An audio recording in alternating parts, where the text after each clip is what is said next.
शीना का कॉन्सर्ट खत्म होने के बाद शीना और शिखर एयरपोर्ट के लिए निकलते हैं।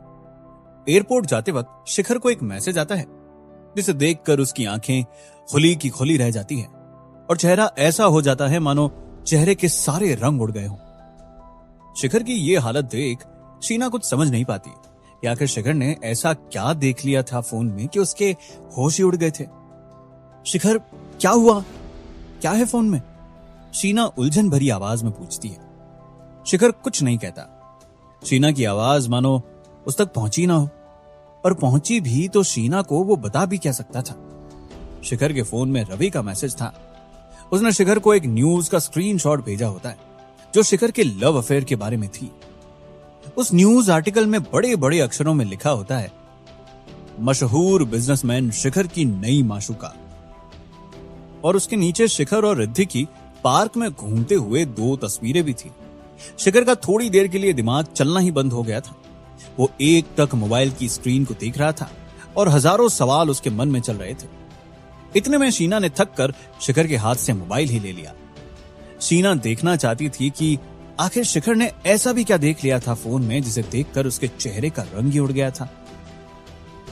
जैसे ही शीना शिखर के फोन में वो न्यूज आर्टिकल का स्क्रीनशॉट देखती है, उसके चेहरे से भी हाव भाव उड़ से जाते हैं। हालांकि शीना के जहन में सवाल कुछ अलग थे। आखिर कौन है ये लड़की? क्या सच में शिखर की जिंदगी में ये लड़की थी? क्या शिखर इस लड़की से प्यार करता था? दोनों ने कुछ देर तक एक दूसरे से कुछ नहीं कहा। कहने के लिए ज्यादा कुछ था नहीं। शीना खुद को रोक नहीं पाई और आखिरकार उसने शिखर से पूछ लिया, शिखर, क्या तुम और ये लड़की? आवाज दबी हुई थी, पर इससे पहले कि वो अपनी बात खत्म कर पाती, शिखर ने उसकी बात काट दी। नहीं शीना, ऐसा कुछ नहीं है। हम अच्छे दोस्त हैं। अभी हाल ही में मेरे कॉलेज में लेक्चर था। वो मेरी कॉलेज जूनियर थी तो वहां मिले थे। साथ में पार्क में घूमे, इससे ज्यादा कुछ भी नहीं। पूरी खबर झूठ है। शिखर का पारा चढ़ा हुआ था। उसके बोलने के अंदाज से पता चल रहा था कि शिखर को कितना गुस्सा आ रखा था। शीना शिखर की बात सुनकर सहम गई। शीना को समझ नहीं आ रहा था कि वो क्या बोल सकती थी।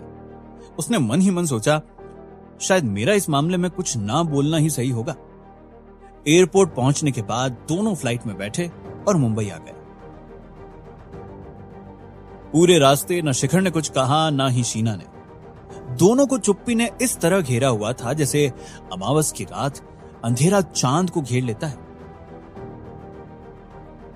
मुंबई पहुंचने के बाद शिखर शीना से बिना कुछ कहे सीधा अपने घर निकल गया। शीना को शिखर की चिंता हो रही थी। शीना देख रही थी कि उस न्यूज के बाद से शिखर कुछ ज्यादा ही डिस्टर्ब हो गया था। शीना करना तो बहुत कुछ चाहती थी, पर समझ नहीं पा रही थी कि इस वक्त क्या करना सही होगा। साथ ही साथ शीना यह भी सोच रही थी कि शायद शिखर इससे खुद निपट सकता था। घर पहुंचने के बाद शिखर ने बिना वक्त बर्बाद किए सीधा रवि को फोन मिलाया। दूसरी तरफ रवि भी शिखर के लिए सवालों की लड़ी लेकर तैयार था। हाँ, हेलो रवि। शिखर, ये सब क्या है यार? कौन है ये लड़की? रवि अभी तक शिखर के अफेयर वाली खबर से शॉक में था। अरे शांत हो जाओ, मैं बताता हूं असल बात क्या है। यह कहकर शिखर ने रवि को पूरी बात समझाई कि वो रिद्धि को कैसे मिला और उनके बीच कुछ ऐसा नहीं है जो ये न्यूज आर्टिकल में बताया गया है, और कैसे जब वो पार्क में घूम रहे थे तब शायद किसी ने उनकी तस्वीर खींच ली होगी। रवि ने शिखर की पूरी बात सुनी। वो शिखर पर पूरा भरोसा करता था। वो जानता था कि शिखर उससे झूठ नहीं बोलेगा, पर रवि ये जानता था कि इस न्यूज से मार्केट में शिखर की गुडविल खराब होगी। अगर इसे जल्द से जल्द रोका ना गया तो शिखर के बिजनेस पर भी बुरा असर डालेगी। अब क्या करने का इरादा है तुम्हारा? रवि ने शिखर से पूछा। इस न्यूज एजेंसी की अकल ठिकाने लगाने का इरादा है, शिखर ने गुस्से भरी आवाज में कहा। फोन रखने के बाद शिखर कुछ देर बिस्तर पर आंखें बंद करके लेट गया। कॉन्सर्ट और लगातार ट्रैवल और उसके बाद अब ये न्यूज से शिखर थक गया था। उसे आराम की सख्त जरूरत थी। हालांकि इन सब ख्यालों के बीच नींद आना मुश्किल था। बहुत जतन के बाद जब शिखर को नींद नहीं आई तो उठकर बैठ गया। शिखर जानता था कि इस समय एक ही शख्स उसकी मदद कर सकता था। थोड़ा सोचने के बाद शिखर ने सीधा दिनेश को फोन मिलाया। हाय शिखर। दिनेश की आवाज हमेशा की तरह उत्साह से भरी थी। हेलो दिनेश, कैसे हो? शिखर की आवाज में एक अजीब सा भारीपन था। क्या हुआ? तुम्हारी आवाज से लग रहा है कि तुम परेशान हो। दिनेश ने शिखर की आवाज में बदलाव भांप लिया था। दिनेश की बात सुनकर शिखर ने लंबी आह भरी और पूरी बात दिनेश को समझाई। पूरी बात सुनने के बाद दिनेश भी हैरान था और शिखर से पूछने लगा कि हाल ही में उसने किसी से जाने अनजाने में दुश्मनी तो मोल नहीं ली।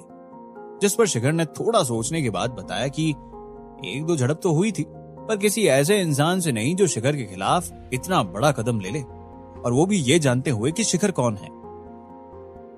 ठीक है शिखर, मुझे थोड़ा वक्त दो, मैं पता लगवाता हूं कि किसकी करामात है। दिनेश ने यह कहकर फोन काट दिया। दिनेश को शिखर पर पूरा भरोसा था।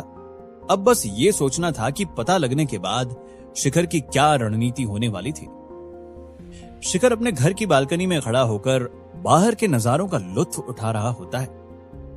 कितना अजीब था कि निजी जिंदगी में चाहे जितने मर्जी तूफान आ रहे हों, बाहरी दुनिया में सब वैसा ही रहता है। शिखर यह सब सोच ही रहा होता है कि तभी उसके मोबाइल की घंटी बजती है। शिखर फोन उठाता है तो दूसरी तरफ दिनेश होता है। ये कहां फंस गए तुम शिखर? क्या मतलब है तुम्हारा? शिखर समझ नहीं पाता कि आखिर दिनेश कहना क्या चाहता था। ये न्यूज एक ब्लैक वर्ल्ड नामक एक न्यूज एजेंसी है, उसके द्वारा शिखर की खबर सर्कुलेट की गई है। ये न्यूज एजेंसी का पेशा ही है अमीर मशहूर लोगों को ऐसे ही चंगुल में फंसाते हैं और उनसे पैसे ऐंठते हैं। पिछले कुछ सालों में इस न्यूज एजेंसी ने कई बॉलीवुड, क्रिकेट और फैशन की दुनिया से मशहूर लोगों को अपना टारगेट बनाया है, और अब लगता है ये तुम्हारे पीछे है। दिनेश ने शिखर को विस्तार से समझाया कि कंपनी अंधेरी वेस्ट में है और क्या क्या करती है। शुक्रिया दिनेश, तुम्हारा एक और एहसान रहा मुझ पर। शिखर ने मुस्कुराते हुए दिनेश से कहा। बस कर यार, दोस्तों को थैंक यू बोलना कहां से सीख लिया है? दिनेश की ये बात पर दोनों हंस पड़े। फोन कटने के बाद शिखर ने देखा कि दिनेश ने न्यूज एजेंसी की सारी डिटेल उसको मैसेज कर दी थी।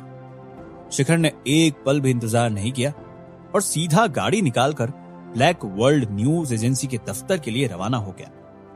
ब्लैक वर्ल्ड के दफ्तर पहुंचकर शिखर दफ्तर के अंदर दाखिल होता है। ऑफिस देखकर शिखर चौंक गया था। ऑफिस एकदम आलीशान था, मानो कोई 5 स्टार होटल हो। मुझे इस न्यूज एजेंसी के बॉस से मिलना है, शिखर ने कड़क आवाज में रिसेप्शन पर बैठी लड़की से कहा। शिखर की आवाज सुनकर लड़की सहम गई। उस लड़की ने बताया कि बॉस से वो ऐसे नहीं मिल सकता। शिखर ने गरजते हुए अपना नाम बताया और रिसेप्शन पर जोर से हाथ पटका। शिखर बॉस से मिलने की मांग करने लगा। लड़की ने आखिरकार जाकर बॉस को फोन मिलाया और बताया कि कोई शिखर उनसे मिलना चाहता था।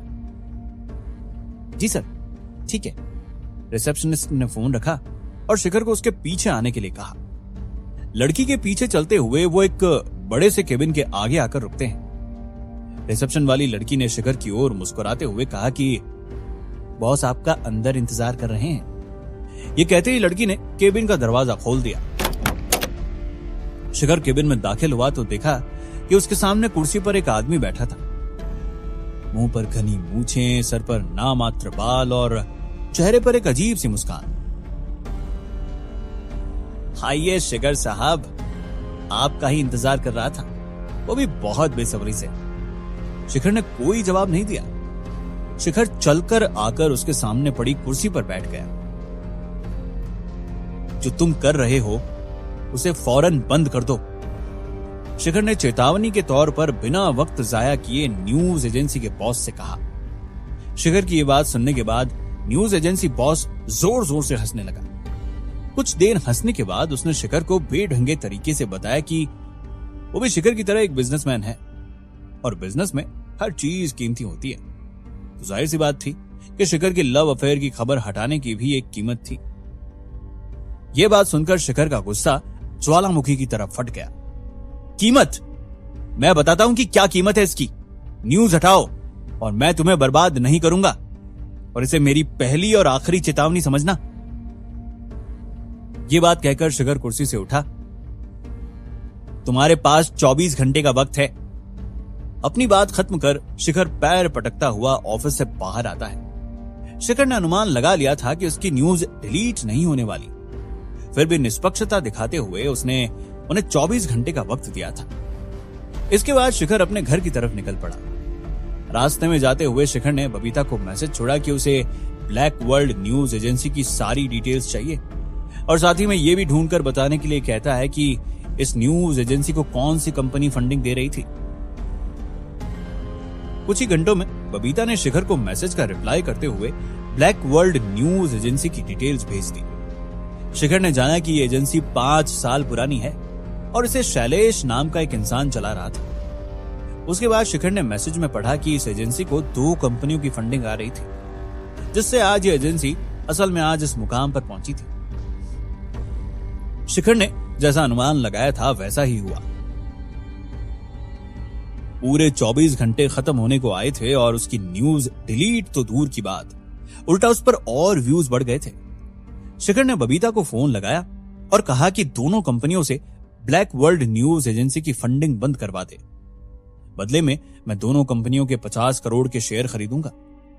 शिखर जानता था कि न्यूज एजेंसी की फंडिंग बंद करने के लिए कंपनियों को कोई ना कोई लालच तो देना ही था। पूरे 2 घंटे बाद शिखर को एक अननोन नंबर से कॉल आता है, जिसे शिखर फोन उठाकर हेलो बोलता है तो दूसरी तरफ से कोई जवाब नहीं आता, सिर्फ किसी की जोर से सांस लेने की आवाज सुनाई दे रही होती है। शिखर समझ जाता है कि ये और कोई नहीं बल्कि न्यूज एजेंसी का बॉस था। तुमने ये ठीक नहीं किया, एक हल्की सी आवाज में शैलेश बोला। ठीक तो तुमने नहीं किया था, मेरे खिलाफ झूठी खबरें फैलाकर, और तो और ऊपर से मुझे ब्लैकमेल कर रहे हो। तुम्हें मेरे बारे में बिल्कुल अच्छे से जान लेना चाहिए था उलझने से पहले। खामखा अपनी न्यूज एजेंसी को बर्बाद करवा लिया। शिखर ने बड़े कठोर तरह से शैलेश से कहा।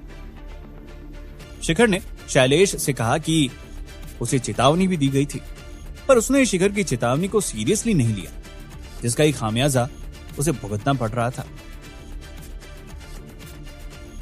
आगे शिखर ने बताते हुए कहा कि शिखर तक तो ठीक है, पर वो लड़की जिसका कोई दोष तक नहीं, उसकी बदनामी भी हुई। उसका कितना कुछ सिर्फ एक छोटी सी न्यूज की वजह से दांव पर लग गया होगा। आखिर में शिखर ने कहा कि आज जो शिखर ने उसके और उसकी एजेंसी के साथ किया है वो कुछ नहीं, कर्मों का फल है। ये मत सोचना कि मैं हार गया हूं शिखर, मुझे तुम्हारा नाम याद रहेगा और जो तुमने मेरे साथ किया वो भी। शैलेश ने गुस्से भरी आवाज में शिखर का जवाब दिया और फोन काट दिया। फोन काटने के कुछ ही देर बाद शिखर की न्यूज डिलीट हो जाती है। इसी बीच शिखर को याद आता है कि एक शख्स ऐसा भी है जिसने शायद इस दौरान निर्दोष होते हुए भी सबसे ज्यादा कष्ट सहे थे, रिद्धि। शिखर रिद्धि के घर पहुंचता है और रिद्धि से माफी मांगता है कि उसकी वजह से शायद उसे बदनामी का हिस्सा बनना पड़ा। पर इससे पहले शिखर अपनी बात खत्म करता, रिद्धि बीच में बोल पड़ती है। शिखर, असल बात तो यह है कि मुझे इस न्यूज से इतना फर्क नहीं पड़ा, क्योंकि जब से तुम मुझे घर छोड़कर गए हो मैं सिर्फ तुम्हारे बारे में ही सोच रही हूं। मुझे तुमसे प्यार हो गया शिखर। रिद्धि के प्यार के इजहार का जवाब कैसे देगा शिखर? क्या शिखर भी करता है रिद्धि से प्यार? क्या टूट जाएगा रिद्धि का दिल?